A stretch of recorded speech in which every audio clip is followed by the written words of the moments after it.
Hello everyone and welcome back to Neurodiverse Wrestler Assess. I'm your host, Jonavayo, and boy was AAA really good because the end of the month we're getting La Noche de Granas, pretty much the May big event.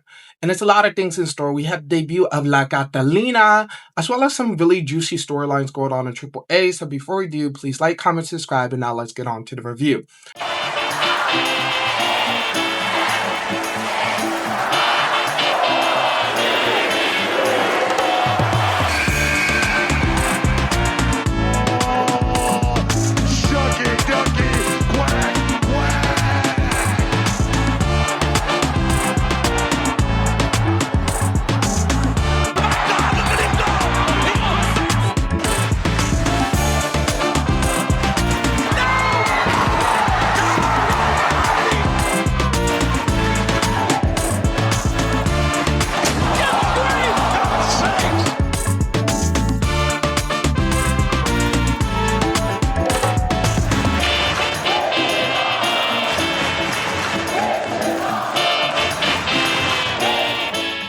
So we open up this week of AAA with Octagon Jr., Laredo, Lince Dorado, and Cruz del Toro, and all man started up with a lockup. I like the great back and forth. Dorado went back and forth flipping.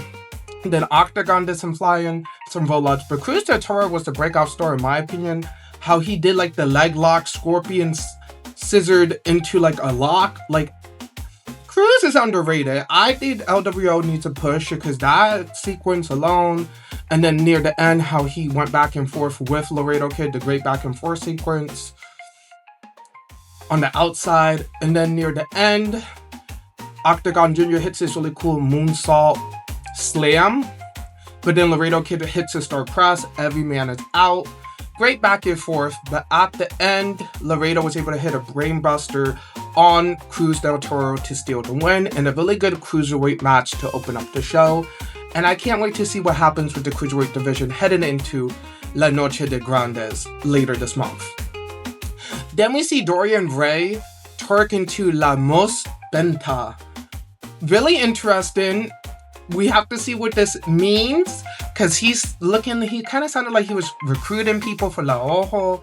So we have to see if La Ojo has any new members by the end of before this big event, by the end of the month. Then we had the debut of La Catalina and AAA in the ring, and she went against Jessie Jackson. But before the match even started, Flammer, with her La Toxica, came out, watched the match, try to get in La Catalina's head before the match even started, letting Jessie Jackson get the upper hand right away, beating down Catalina, pushing, shoving her, but Catalina came back, pushing and shoving, did some arm drops, hit a drop kick, a cannonball on the outside, as well as dance with the current GM of AAA. I liked it, like Catalina was fighting back. But then Jessie Jackson as well was a really good breakout in this match, hitting an uppercut and then hitting a nasty meat aurora on the ropes, kind of sending Catalina almost flying out the ropes. Great back and forth. She did a beatdown. But at the end, Catalina was able to hit her finisher, a side top rope splash, kind of like a frog splash for the win.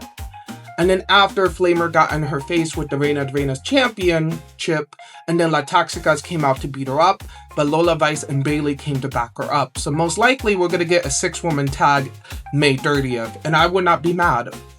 It would be a great way to get Catalina more into the WWE scene, and we need to see. I feel like... And Bayley also came to back her up. Will Bayley also go after the Reina de Reinas championship? So the women division is really interesting as well. Then we find out the next week El Jr. will be in action. He haven't been in AAA in a while, so this will be his AAA re-debut into the new age of AAA. So we have to see how that all plays out. As well as Noche de la Grandes, the first match announced was Dr. Wagner Jr. versus El Niño de Vikingo for the Latin American Championship. But we have to see, because La Mus, that Dorian was talking to earlier, could be somewhere involved in other people of El Ojo. So we have to see about that.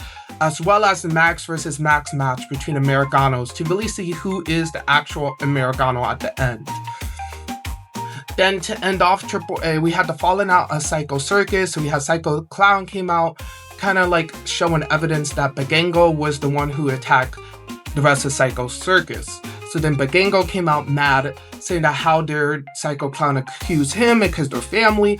But Psycho Clown keeps saying that, well, why is your evidence? Why are you acting weird? And I said it, lately Vikingo have been acting weird. He's not as active when everyone else gets attacked. Great back and forth.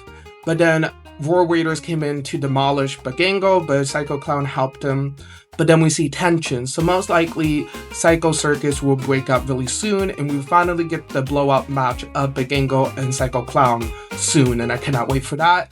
That's pretty much my AAA review. Please like, comment, subscribe, and continue to like Lucha, because boy, Lucha is so entertaining.